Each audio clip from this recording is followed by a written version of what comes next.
Well, back with another episode here. We're just outside of Cochrane, Alberta, on the Trans-Canada Highway here. We got a nice view of the mountains. And it's been a busy week. We'll go back to showing you what I've been doing at work.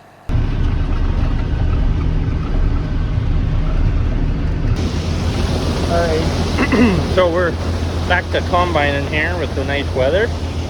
And basically, I go over to the field and they have two trucks or whatever. I'll grab one and then I come over, I slide this auger underneath, open up the gates. There's two augers per truck. It unloads, so you do the front and then you move to the back and it goes into these bins. I think they're a 15 to 20,000 bushel bin. I'm not exactly sure. And then basically you take a sample of the bin as well.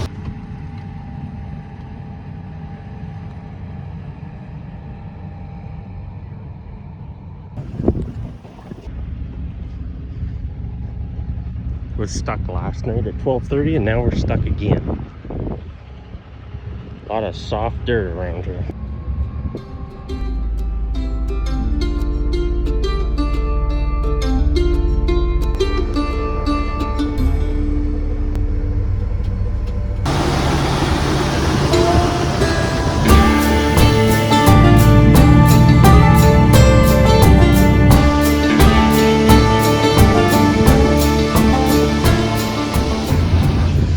Onto the final field, onto two more quarters of barley, and then it's all gonna go in these 20,000 bushel bins. And then once that's done, one more quarter of canola, and that's it for this 2024 harvest. So it's a little longer than usual, but not too bad. It's only October 1st on Monday, so.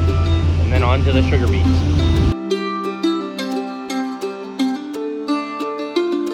Had a busy week, and that's kind of what most of the harvest has been, doing what I showed you there and all that. So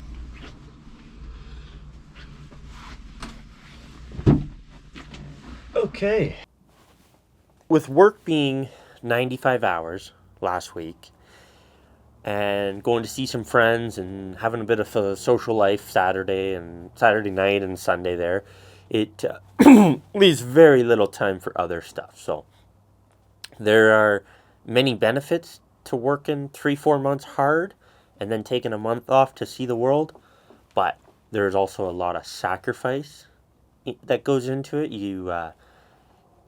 A lot of your time goes into working. Like 95 hours is basically you're running short on sleep at that point, and on Sunday you have one day to catch up on everything that you missed in 6 days and try to pursue your hobbies and your goals, right? So it's a lot of work, but it's definitely worth it in the end. I'm going to get going on dinner now, and I'll show you a bit of that.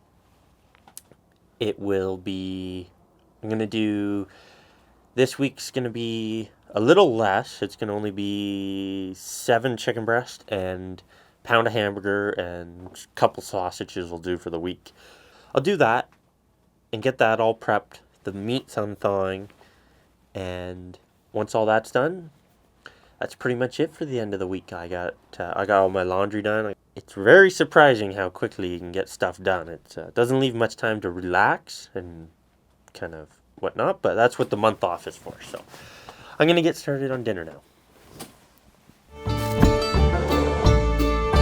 So what I'm going to do here is I'm going to take these two, I'm going to put 2 onions, and I think that's probably 1.5 garlic cloves or whatever they're called. I don't know what they're called. A quarter of this with the beef and sausage, and then, or maybe half with the beef and sausage, and then the other half with the garlic. Or like a 40-60 kind of ratio there, just because there's more chicken and everything. So what I'm gonna do is get these peeled and then I will chop them up. So there's one, and then the way I'll do this other one here in a minute, and then these garlics, what I normally do is I just get them peeled apart like this, and then I just take the top. Find it's the easiest and quickest way to get that clean. I just do that, and that makes it kind of the quickest way. Instead of trying to fight for every last inch of it, I just buy enough garlic that I'm not too concerned about just taking that little bit off, right? I'm very short on time, as you can tell. So there's the two, but I'll do all these two. So I'll get to that, and then I'll show you how I cut these. So the way I cut the stuff up, and the way I like to do it, is take the end off of the onion, and just make sure there's no none of that little slimy stuff on it. This one I'm kind of taking the outside layer. It was bruised a little, so we'll just get rid of that outside layer there. And then what I do is I chop her down this way, and then I take my onion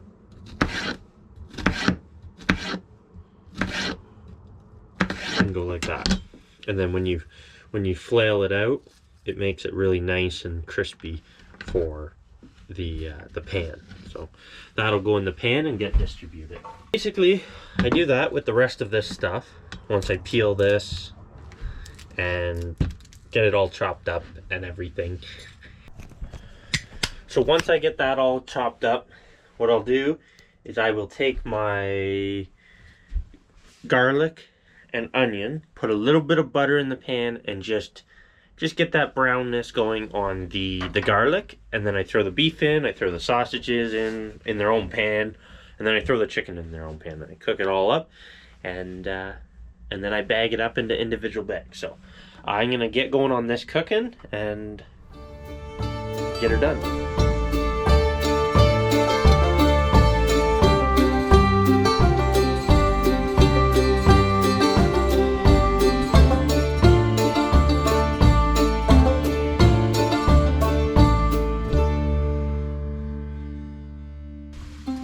Alright, so I got my chicken moved from the freezer bag into just a regular bag. I'm going to season it with some pepper. I usually just take the lid off because it's hard to season 7 chicken breast just by shaking the pepper. So, and then I'll take some olive oil. I'll get that in there. I'll get some in the pan. And then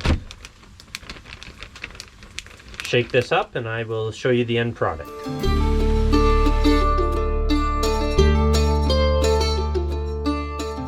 Okay guys, so we got the cooking all wrapped up, and I'm gonna get it all put away here. It's cool enough now, and then I'm gonna make sure everything's secure in the wagon, and I'm gonna make an hour and a bit back to the farm here tonight.